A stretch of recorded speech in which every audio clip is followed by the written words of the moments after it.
Aprelin 27-sində öz meydanında Qarabağdan 1-5 hesablı ağır məğlubiyyət alan Neftçi cəmi bir neçə gün sonra yenidən eyni rəqiblə üz-üzə gəlir.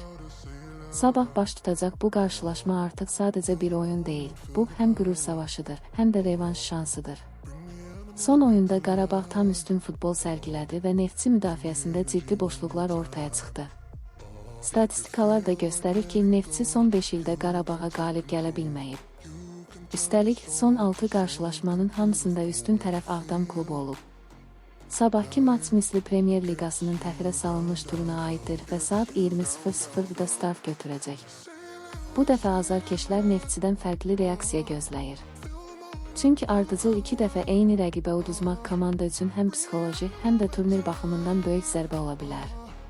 Qarabağ isə bu oyuna yüksək motivasiya ilə çıxacaq. Son 1-5 hesablı qələbə komandaya əlavə inam verib. Hətta böyük hesablı qələbələr statistikasında da Qarabağın Neftçi üzərində 13-1 üstünlüyü var. Bu rəqəm onların derbidə nə qədər dominant olduğunu göstərir. Sabah bizi çox gərgin və emosional bir duel gözləyir. Görəsən Neftçi revanş ala biləcəkmi, yoxsa Qarabağ yenidən gücünü göstərəcək?